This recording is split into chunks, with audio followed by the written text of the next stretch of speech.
Welcome back to the Gentle Counsellor podcast. My name is Crystal and I support mums through their inner healing and parenting journeys. For those of you listening right now, this episode is a little bit different because back in October of 2021, it was World Mental Health Day and I had some wonderful friends join me over 3 days to talk all about mental health and motherhood at the Aussie Mums Mental Health virtual event. I hope you enjoyed these conversations, which were recorded live at the summit.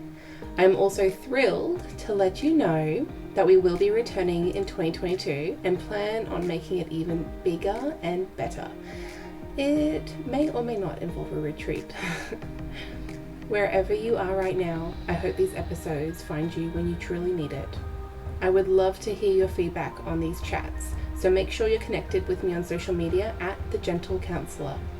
If you'd like to receive an email once a month that is full of freebies, parenting tips, links to podcast episodes, beautiful affirmation screensavers, and other goodies, make sure you are signed up to my email list. I hope you enjoy this chat.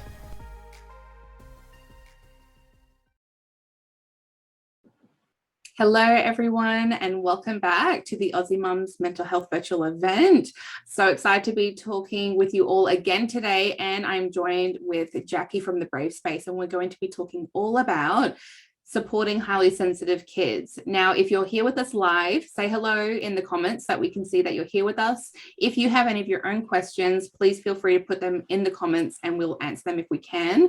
And even if you're watching this as a replay, still do that because we will make sure to come back to this post after as well to chat with you and answer any questions that you might have, because we know a lot of people have been really interested in this talk. It's very relatable for a lot of us, including myself, including Jacquie.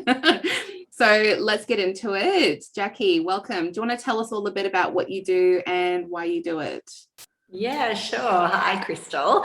So as Crystal mentioned, my business is called The Brave Space, and that business was started because I was supporting or navigating my way through learning about to support one of my children who is highly sensitive. So it really has been a personal as well as a professional development for me. To take a little step back, I am a mum to 3 little ones. I have a 7-year-old, a 5-year-old and a baby girl who is almost 2. And when I'm not with them, I am a provisional psychologist. So I'm completing my master's in clinical psych, and I have a real particular interest in developmental psychology. So infants, babies, up to adolescents as well.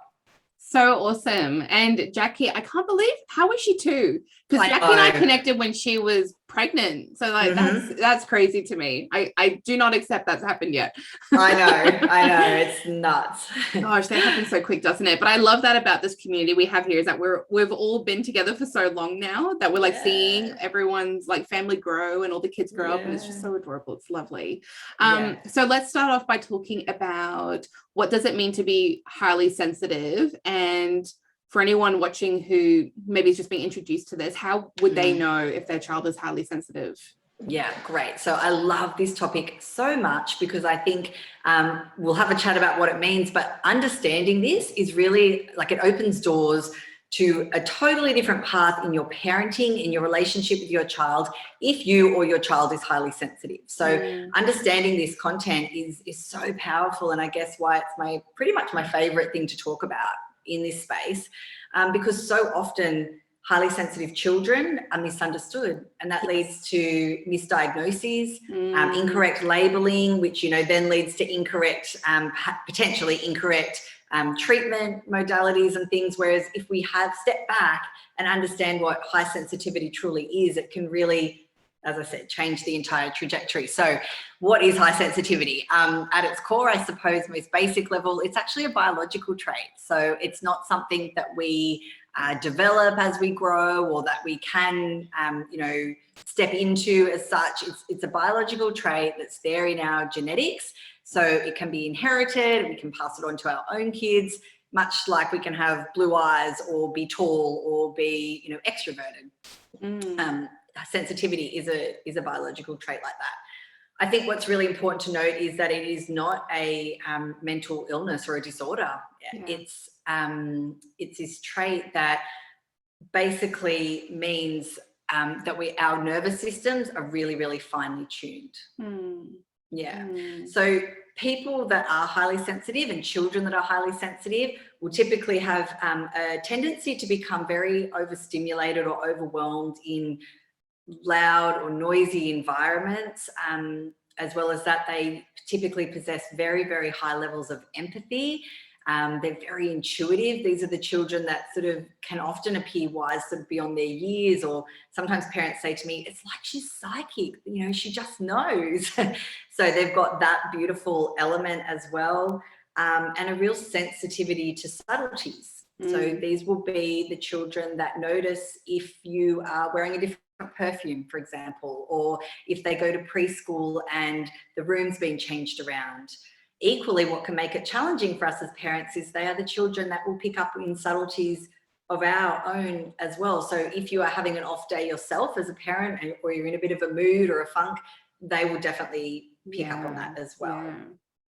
So that's a broad sort of overview of what high sensitivity is. Yeah, and I like that last kind of point you were bringing up, how they pick up on those little things. So for us, it was me having to explain to my husband how my daughter, who is my highly sensitive kid, will pick up on his facial expressions, which my husband isn't very expressive. So for me as well, it's a struggle. So I probably am highly sensitive. I think I can identify as that now. So for us, we just think he's constantly annoyed at us. And so like we internalize it. So I've had to kind of explain to him, like, you have to be very aware of your presence, your energy. When you sigh, we're like, what's wrong? What have we done now? Yes, that is a perfect example. For kids, like, that's super confusing, and it makes sense with their nervous system, because then that's attached to their fight, flight, freeze response. So no wonder they go from 0 to 100 so quickly, because they're constantly picking up on all of those little things. And I think that is one that's often overlooked as well. Yeah, because absolutely, because they're kids. You think that they couldn't possibly be aware of that, but they are. They pick up on all of those little things as well. Yeah, and I've actually got a funny example of that. So of my children, one absolutely highly sensitive, no doubt about it, and the other one less so. And so the other day I was huffing and puffing about something I was annoyed about, you know, I was stomping around, and one of them said, I heard one, they were playing together, he said, oh, Mum's really annoyed about something. And the other one's like, really? Is she? He like was completely oblivious, even though it was quite obvious. And I just thought it was so interesting to watch that interaction between, you know, highly sensitive and less so, and the level of perception, whereas the other one's generally like, oh, what makes you think that? That is so funny. Thanks for sharing that. That's hilarious. I love that you were able to be there to capture that, because it could have been so easily missed. That's amazing. Yes, and I think, like you said, highly sensitive children are so misunderstood. They're so misunderstood. We're so quick to label kids with bad behavior, or even a diagnosis sometimes, especially when they start going into school, and school's really focused on, you know, especially in traditional schooling, where it's very much, you know, you sit still, you're quiet, you're at your desk. Not everywhere is like that, but, you know, it's really hard to be in a structured environment like that, and with like 30 other people in the room. One of the most common misunderstandings, we'll say, is that I see people label highly sensitive children as shy. So what you might see is a child that's highly sensitive going into preschool, let's say, or school, and they pause at the door and sort of look around, and they take their time sort of sussing out the lay of the land. And so what can often happen is teachers or parents that perhaps don't know yet about this, about sensitivity, high sensitivity, will mistakenly think that their child is shy. Not that there's anything wrong with being shy, but what's actually happening is something very different. So children that are highly sensitive have a deep level of processing. So what they're doing is they might be looking around to assess, you know, where will I sit, and what are these different smells that I can smell in school, different from home. They'll be thinking about the fact that their parent is going to be leaving them there, and they'll be thinking about, when are they going to come back, and how will the other children feel in this situation, and am I comfortable? So this depth of processing, it takes time. So it's not that they're even potentially worried or nervous about going into the classroom. It's just that they're processing all of this, that perhaps another less sensitive child bowls in and throws their bag down, and they're already playing on the floor, while our highly sensitive child is still processing. So, you know, supporting a child through shyness versus a child that just needs a little bit of extra time for processing, that's going to look very different. And so awareness of high sensitivity, this is where it can be so powerful, means that we can tap into what our highly sensitive child needs and provide that for them. Yeah, because it adds another challenging layer to parenting. Like, you know, parenting is already hard as it is. And so when you have that awareness that that's the process your child is going through, it's sort of like now you need to kind of adopt that and notice like that's what they're going through. So you almost have to do it with them as well. And see it from that perspective. And then I think like that, using that example with the school one, then you also have that pressure to feel like, oh, my kid is supposed to be or should be like all the other kids. They should be barreling in and happily going. You also get that pressure sometimes from the educator that's like kind of standing there waiting for you to leave or telling you to leave as well. A lot of parents get pressure to leave their kids when they're not ready.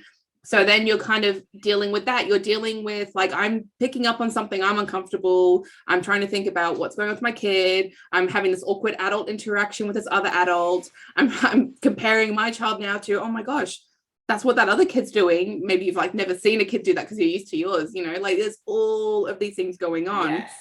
So I like that. We're going to be chatting about that a bit more. So Jacquie and I are very aware that we also want this conversation to include that. We want to talk a bit about how you can support yourself as a parent of a highly sensitive kid, or if you're also highly sensitive and you have your highly sensitive child, because there's a lot going on and we definitely want to acknowledge that as well. Yeah, absolutely. And that's why I think this conversation is so great, because once we understand these things, and we can understand a lot of it in a chat like this, it doesn't require you to go and study for years or read textbooks. It's like everything just falls into place. And while it does add another layer into our parenting for sure, the benefits that you get from understanding these, it's just like turning a light on. And so, I think let's definitely talk about though the potential for there to be highly sensitive child, non-highly sensitive parent, talk about that, but also highly sensitive parent, highly sensitive child, or vice versa. There's all these different factors just to consider. Yeah. So what do you think are the strengths or maybe even the challenges of high sensitivity? Okay, love to talk about that. Crystal, do you mind? I've just got this really, really amazing analogy that I learned from an expert in high sensitivity. I just wanted to share because for me, again, it was like a real penny drop moment, and I think it will people will resonate with it. So when it comes to sensitivity, we all humans exist on the continuum somewhere, right? And so this is, I'm going to credit this to Rachel Sampson, who is a clinical psychologist here in Australia. And she uses this beautiful flower metaphor to explain sensitivity. So basically 3 groups, 3 different types of flowers. The population, or the percentage of the population who we would deem as having low sensitivity, that's about 29%. And we liken them to a dandelion. So they kind of can grow anywhere. They're less sensitive to their environment. They can be resilient through, you know, rain, drought, winds, being grown at the beach, being grown, you know, in a garden as such. They can kind of grow anywhere and thrive anywhere. The next group, which is represented by the tulip flower, that's 40% of the population, research shows, and they'd have what we deem medium sensitivity. So tulips are more common. So they're very common, but they're less sensitive than the next group I'm going to talk about. And they're also more sensitive to their environment than dandelions. So they might need certain kind of conditions for them to be able to grow and thrive, but on the whole, they're pretty common and pretty hardy. And then the last group, which we're talking about today, 31% of the population is what the research indicates. And there are highly sensitive children, adults, it's across the lifespan. And they're represented by the orchid flower. So when we think about the orchid, incredibly beautiful flowers, but they do require some special conditions to be able to grow and thrive. They need a certain amount of sunlight, certain type of soil, and the care that they require for them to thrive is going to be different to a dandelion flower. So it doesn't make them better or worse. It's just when it comes down to their particular needs and their environmental support needs, what they require to thrive. Does that sort of help? Do you think that's useful? I'm surprised by the 30%. Yeah, I know, but also not surprised because of the amount of conversations I've had with people and my own experience with this, because I really thought it would be less. And I kind of like now knowing that it's not as rare as probably what we think, or we've been made to think that it is. Yeah, and I think you've hit the nail on the head there. We've been made to think it's less because growing up in our time, I'm sure every one of us heard the phrase, oh, toughen up. Oh, come on, stop being so sensitive. Why are you being so sensitive about this? And that was definitely intended when it was spoken to be like a negative thing. Whereas now that we have the research and the understanding and the conversations going on, we can understand sensitivity to be the strength that it is. Yeah. So that brings me back to your question. You were asking about what are the strengths of highly sensitive children and highly sensitive people as well.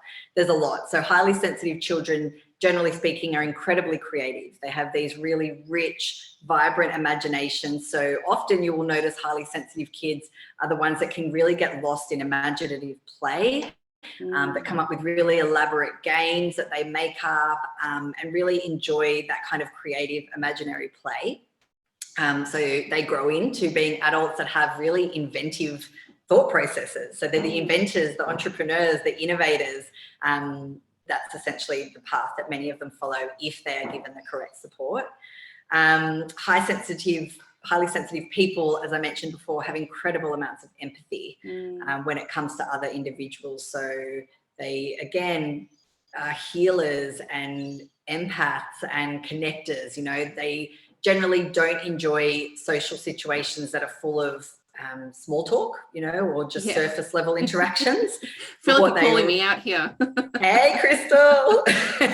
Doesn't surprise me with our conversations now, actually. Yeah, exactly. But what they thrive on is connection and meaningful conversation and making links between things and connecting with like-minded people. That's what lights them up. I mean, hello, you running this event, right? So that's a beautiful strength as well that comes with high sensitivity. Just a few more highly sensitive people and kids. One of the challenges, and we'll come to them, can be that they feel things really deeply. So yes, they are prone to overwhelm. Yes, they are prone to meltdown and intense reactivity when it comes to their emotions. But on the flip side, they also feel joy and elation and anticipation and all of these really more positive emotions to feel. They feel them intensely too. So that's a beautiful experience. I need to sit with that. I've never thought of it as in all the emotions. Like, I know we knew it was all the emotions, but you've just made me realize how powerful that is to realize on what we are typically told are negative or positive emotions. We're so used to, like you were saying before, like feeling bad for the negative associated emotions of like crying or anger or whatever it might be. But on the flip side of that, like, you get extra excited, you're extra loving, you're extra caring.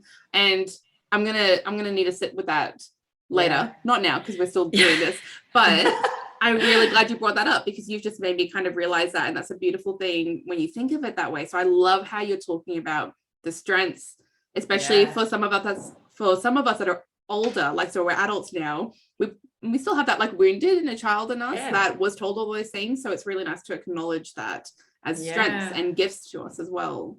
Yeah, and they can be equally, as much as we enjoy experiencing those big joyful emotions, that can take a lot of processing too. So mums who are highly sensitive, let's use the one common experience we've all got, and that is having children, which is a big experience full of lots of emotions, but undoubtedly one of them is joy and happiness. That's felt intensely. And so, that can take a lot of processing too. Anyway, tangent. Back to, so definitely the feeling. Some other strengths are that they are incredibly passionate. So if they find something that they love, they go all in on it. And they will, talk about it passionately, research it. They lose themselves in it into like a flow state when they're passionate about something. And finally, as I mentioned, highly sensitive kids or people tend to be really intuitive, and that taps into that empath side of them. They are very intuitive when it comes to other people, certainly, but also themselves. And so part of supporting them is letting them know that is their strength, and it's not something to be squashed or glossed over or tucked away. These are strengths that need to be nurtured in our highly sensitive. Yeah. And I am still very aware that I knew that as a child. that I had a very strong intuition. I do think that's one thing that my mum got right with that, is that because she was like that as well. And she would talk to us about that. She was a bit more spiritual with it all. But you just made me think about how recently, and I shared in my stories, if people follow me on Instagram, how we had some interactions with strangers when we had to go to the doctors the other week. And I'll try to keep it brief. So basically, we don't talk about stranger danger, we talk about tricky people. And so there was just this day that we had a bunch of strangers talking to us, and one in particular set my intuition off that something was a bit off. And then I was able to use that real experience to talk to my kids after. And so again, my daughter, who's 5, so she's able to kind of interact a bit more in that conversation, was able to identify, because I said to her, I'm like, you don't know who a tricky person is, because it can be anyone. It can be someone you know, it can be a stranger. And so we were talking about like that. And she said, yeah, my belly was telling me that was a tricky person. And I was like, you know what? My belly was telling me that too, because I'm trying to teach her that it's your brain and your heart and your stomach.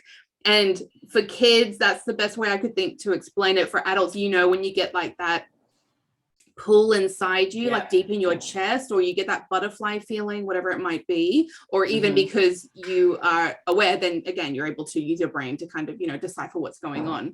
And it's part of that too. It's like being intuitive to the people around you for a variety of reasons as well, that you're wanting to encourage that too. And that's not to say that kids that you think aren't highly sensitive can't have that. I think it also is an opportunity to grow into that, but also it's almost like taking advantage of your highly sensitive kid having that already, because you can really allow them to hone that skill a lot sooner, I would think, than later. Yeah, absolutely. And I've heard highly sensitive children be described, you know, that analogy of the canary in the coal mine. The first ones. So I've read, it's really interesting perspective actually, that high sensitivity is an evolutionary, like an adaptive trait, because we need part of our population to be highly sensitive, because they're the ones that notice danger first, right? Which makes a whole lot of sense. And so in that situation, your little girl, she would have been that canary in the coal mine, should you not have been there, or even with you there, to say, something's not right here, like I'm getting a vibe, or, you know. And so fostering that in our kids, whether they're highly sensitive or not, has immense value. Yeah, that's so good. I love that. So we know all the wonderful things now. We also know it's challenging. So what are some of the common challenges that you see happening with highly sensitive children? So I think probably the biggest one that parents everywhere and mums will identify with is this propensity to become overwhelmed. So when we understand our high sensitivity in ourselves or in our children, we're sort of able to prepare for that and scaffold it a bit more. But until we come to that place, what you might be experiencing as a mum with your child is a whole lot of what looks like meltdowns and overwhelm. It can look like tantrums, it can look like so-called acting out. And, you know, it manifests in as many different ways as there are different kids. So for some children, it looks like withdrawal. For others, it will be externalized behaviors, screaming, hitting, crying, you know, so-called what they call tantruming. And really what the result of all of that is a state of complete overwhelm. So for highly sensitive children, let's talk about them first, that do notice subtleties, have this depth of processing, that take everything on, and being empathic, they take a lot of other people's things on, emotions on too.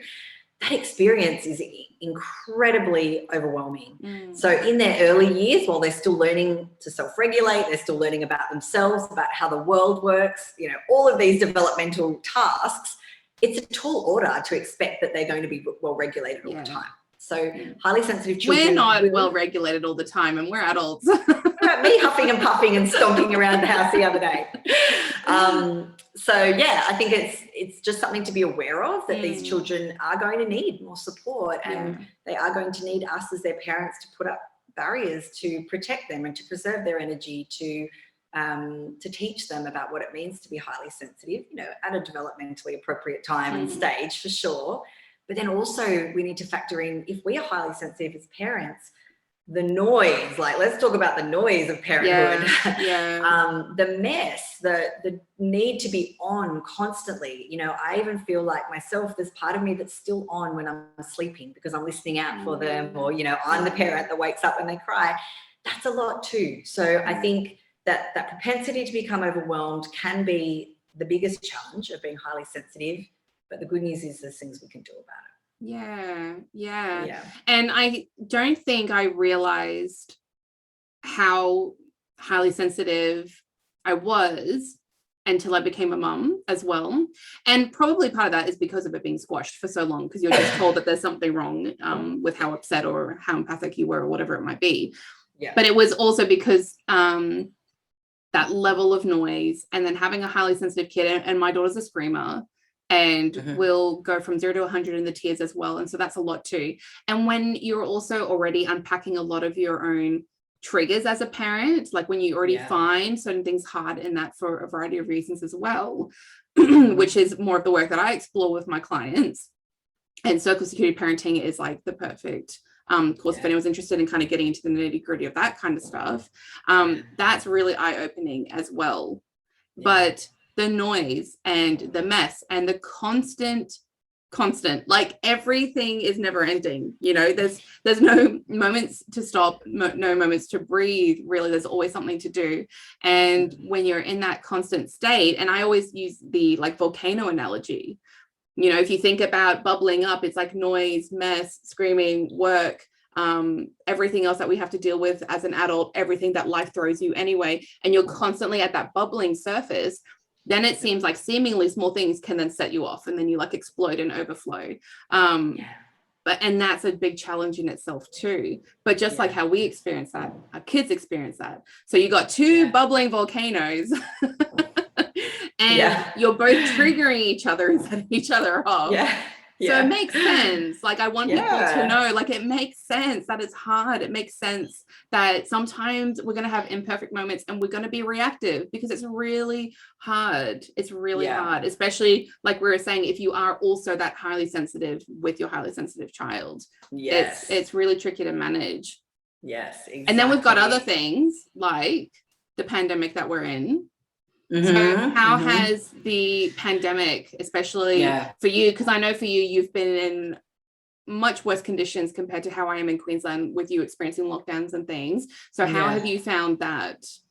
So let's talk about the pandemic and about the influence or the impact of that on parenting in general, and then parenting sensitive children. So as Crystal said, I'm in Sydney. So this has been the end of week 16 of lockdown for us.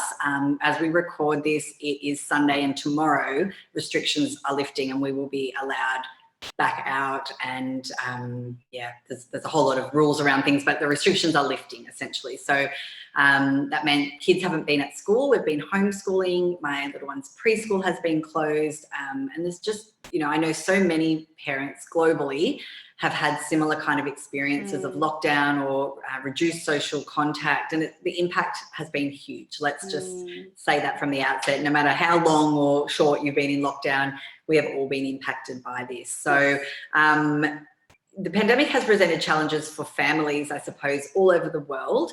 You know, we've had the contact restrictions, the lockdowns, and with that, if we want to talk first, there has been opportunities for increased family cohesion as well, which children are going to benefit from by all being home all together. But it's not been a perfect situation because parents are at home working and juggling homeschool. There's been economic stress, health stress. So I want to acknowledge that, yes, there is an opportunity there for good things in terms of, I know some people I speak to say, you know, it's actually been nice to step out of that routine and be home with my kids. But I want to also acknowledge on the flip side that there's been incredible challenges too. So some of the stresses might include, for children, definitely lack of peer contact. I watch my little ones have their class meetings on Zoom with everyone talking over the top of each other, and they don't know how to use technology. And the teacher's there in the middle being, let's all use our mute buttons. And I'm like, oh my goodness, like, I want to talk about stressful. So definitely lack of peer contact in contexts that they're used to, being able to play face-to-face. A reduced opportunity for stress regulation activities, so like swimming lessons cancelled, park plays cancelled, play dates cancelled. So there's been that. There's definitely been isolation from villages, so grandparents, family friends, aunties and uncles, that's all been reduced too. And then a big one for our highly sensitive children has been the lack or the loss of a structured day. Yes. For many, let's just talk about all kids, they all thrive on having a structure or even a loose structure in their day. And that's been completely abolished, which is a novelty for many at first, but after a while they come to crave that structure again. So there's been all of these impacts. And then the biggest one, I think, for our highly sensitives has been the fact that they are going to be picking up on any parental stress. So we spoke about that level of intuition and empathy. So for parents that might be experiencing fears, even for parents that have managed to shelter their children from the news, or if your children are at an age too young to understand truly what's going on, as parents, we have, lived with the anxiety of the pandemic, of health concerns, perhaps health concerns about aging parents or friends, economic stress, losing or having work reduced. So we are carrying all of this, and no matter how incredible you are, that's going to impact you. And so highly sensitive children are going to be picking up on that, and then they take a lot of that on too. And that's, I think, perhaps, since we're speaking generally, the biggest challenge of parenting. Yeah. And it's a situation that you can't control. There's nothing we can actually do about it. So when people are talking about surviving or coping through it, it's like we also need to have that understanding that it is going to be very hard. Like there is no light at the end of the tunnel. For a long time there wasn't as well. Like you're saying, it's only just tomorrow that you're finally able to kind of like have a couple of freedoms back. But for a long time, it's like that constant uncertainty. And we still have that because we're still in the middle of it, really. We're not going to know the full impact of everything. And I think for people in our positions as well, with like counseling and psychology services, for me, I know that I need to be aware of asking clients, like, what happened to you during the 2019, which is also ridiculous to say when 22 is like 2 months away now. Like it's a huge period of our lives that we've actually been going through this. So it's collective trauma. That's why people are talking about it being as collective trauma. It's like you need to understand that this has been a very scary time for all of us, especially as adults, because we're actually old enough to understand like the full depths of it. And then some of us know people personally who have actually been affected by it with their health or even passed away. It's full on. So I don't think we should have that expectation to pretend that we can act normal. Like none of this is normal. So don't add that as a pressure on top of everything else you're doing to be like, I think as parents, our instinct is to steer the ship and to take it all on and, forward we go. But you don't need to be acting like everything is normal. I think take that off your to-do list. That is absolutely fine. And look, there are things that we can be doing, simple things that you can be doing. So can we maybe talk about that too? Well, I was going to say, because the way I talk to clients in general, like who come to me because they're traumatized by whatever in their life, but also in cases like the pandemic, is that if you think about how you feel emotions, I like to talk about having a baseline where you're just kind of like meh or okay, like you're just kind of going about it. And then you have all the emotions of like happiness and joy and excitement up here. And then you have things like fear and anger down here, but also in those elements of fear and anger, there's more depth to it. Like you might be irritated, annoyed, irked, but then you're like rage, you're like inconsolable, your depression, anxiety, like all that lives under. So it's not about getting from down there to all the way up here. That's not what the goal is. The goal is to do something to help you out that's going to get you from down here to like here. Because once you're here at baseline, then you have the opportunity to maybe go here. But that's not the goal, to go from that dramatic to that dramatic. So I think I like using that kind of visual to kind of explain to people as well what we're talking about supporting yourself. It's not that you're going to go, I feel fantastic today. You might just be like, I felt crap and now I feel okay. Like I feel like I can somewhat manage. So let's talk about how we can support ourselves as highly sensitive people or supporting our children.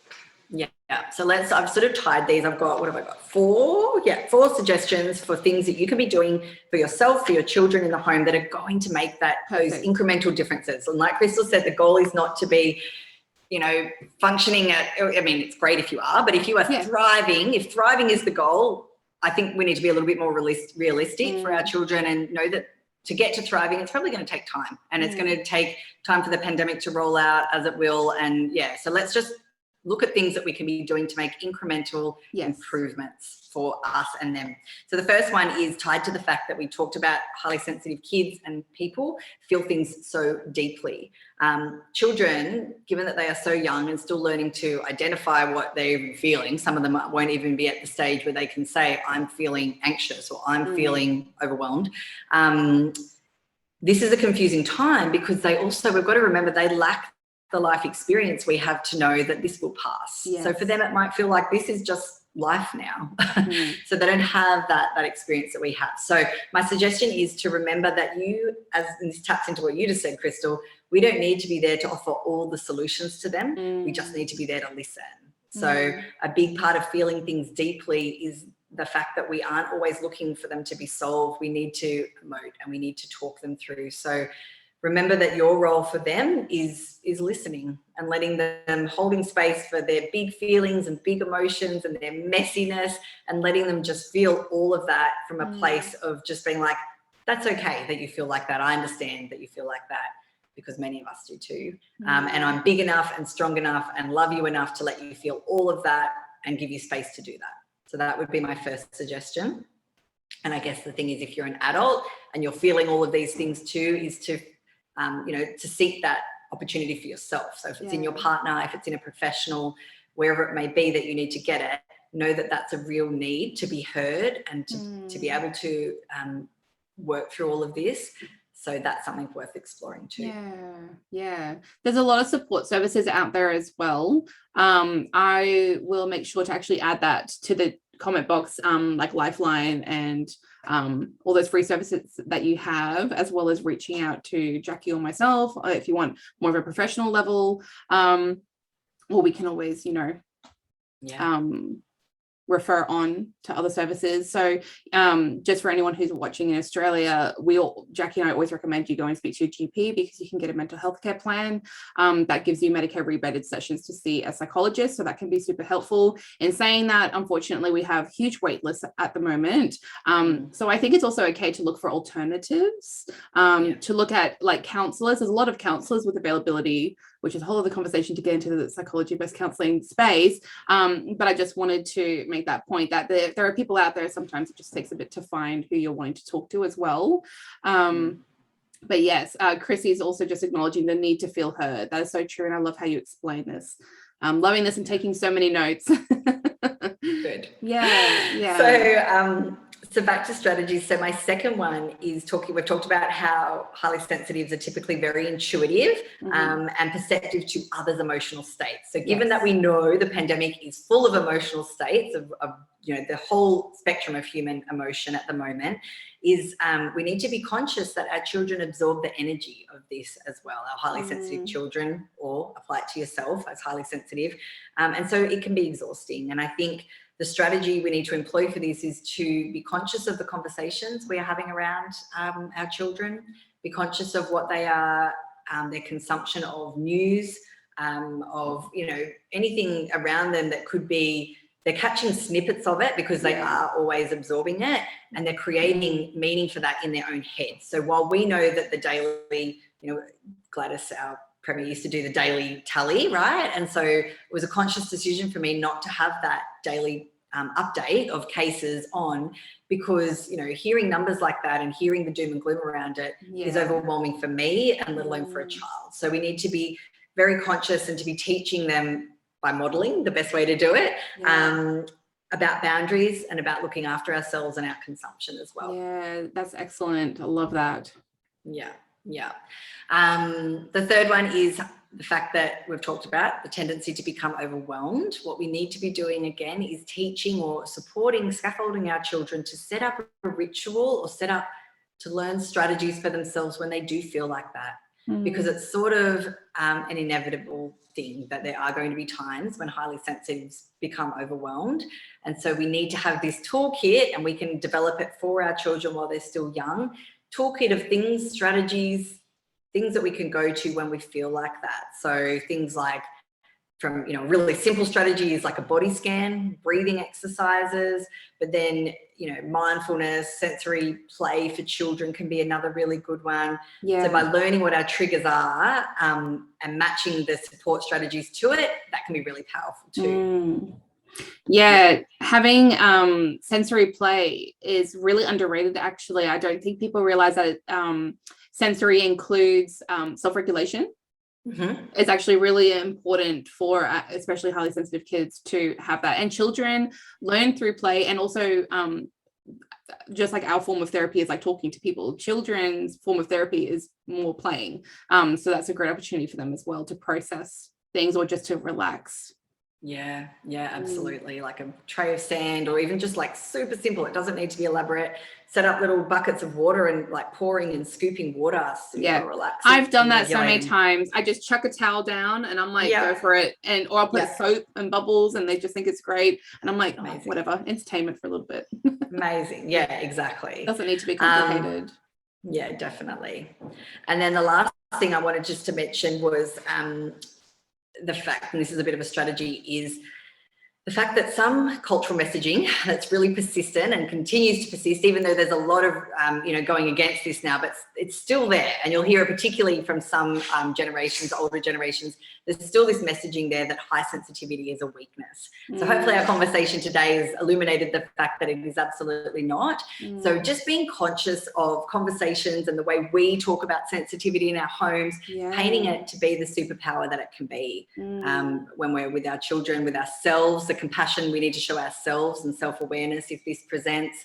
I think that's probably the most powerful game changer for all of us. Yes, that is such a good point. I'm like, my brain's already exploding thinking of all the things that come up with that, like knowing how to phrase things to certain family members that might make comments. So I think that definitely, if you're going to take any time, or if you know that you're dealing with things like that, have a real think about what are some go-to phrases that you can say to people that you feel like are crossing a line as well with how you're wanting them to speak to a child or not. But that's amazing. I have thoroughly enjoyed this chat, Jacquie, and I hope a lot of you have gotten more information about not just for your child, but for yourself. And hopefully this was also a moment for you to feel seen and heard in your struggles. We get it. We've been there. We're still there. We get it. We experience it as well. Jacquie, can you tell everyone where they can find more of you? Yes, thank you. And thank you so much for this chat. As always, I could sit here and talk to you for hours. I know. I'm like, the time. Let's order lunch in and chat. So thank you for giving me the time and space to have this conversation. But if you want to follow me, my main place I hang out online is Instagram. I am at @the_brave_space_.